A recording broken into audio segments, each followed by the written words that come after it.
সুপ্রিয় দর্শক, আসসালামু আলাইকুম। সুপ্রিয় দর্শক, কেমন আছেন আপনারা? নিশ্চয়ই ভালো। তো এখন আমি রুই মাছ ভাজবো। তো 4 পিস এখানে রুই মাছ রয়েছে। তো এই রুই মাছগুলো এখন ভাজবো। তো রুই মাছ ভাজার জন্য হলুদের ফাঁকি, মরিচের ফাঁকি, একটু তেল আর একটু লবণ এগুলো দিয়ে আর কি মেখে নিতে হবে। তারপর হচ্ছে এখন আমি চুলোটা জ্বালিয়ে দেবো। তো বন্ধুগণ, এখন হচ্ছে তেল দিয়ে দিতেছি।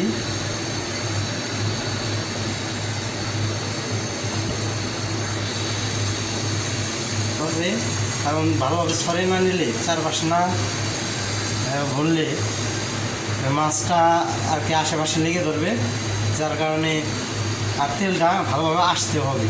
ভালোভাবে না আসলে মাছগুলো ভেঙে যাবে। তো বন্ধুগণ, এখন হচ্ছে মাছগুলো দিয়ে দিব। তো এই যে মাছ দেখেন, মাছের পিসটা একটু ছোটো ছোটো।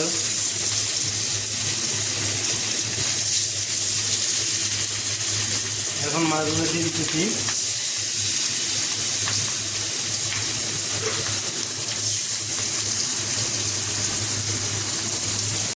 বন্ধুগণ, এখন এই মাছগুলো ভালোভাবে এপিট ওপিট করে নিতে হবে।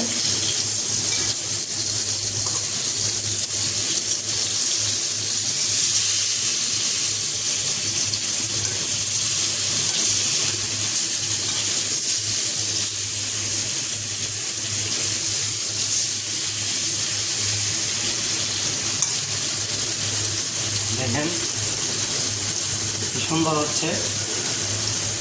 তো বন্ধুগণ, আপনারা সবাই তো ঈদের ছুটি কাটাচ্ছেন। ঈদের দিনে আমিও ঈদের ছুটি কাটাচ্ছি। আপনাদের ঈদের ছুটিটা কেমন লাগলো, কীভাবে কাটাইলেন, সবাই কমেন্টে জানাবেন।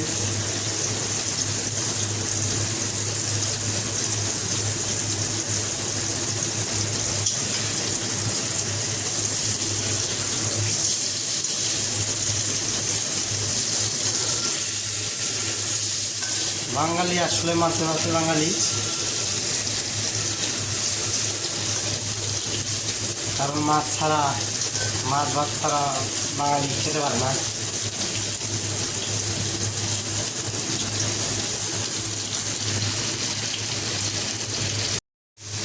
বন্ধুগণ, এই 4 পিস মাছ ভাজতে অনেক সময় লাগতেছে।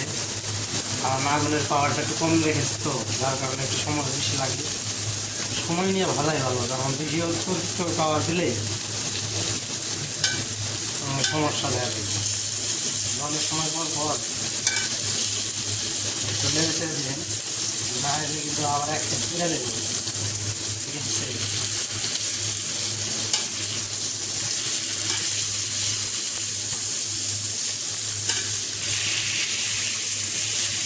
রান্না বান্না একটা ভালো অনুভূতি আছে।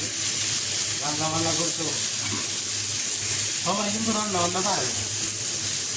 ঠিক আছে, রান্না বান্না করতে একটা আগ্রহ লাগে। আবার সবার রান্না বান্না এরকমের না।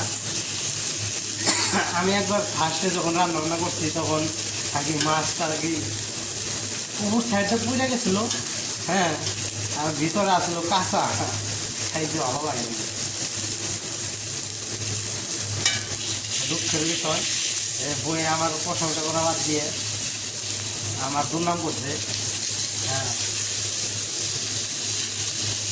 আমি যে এত কষ্ট করে রাঁধছি, ঠিক আছে, আর রান্নার যে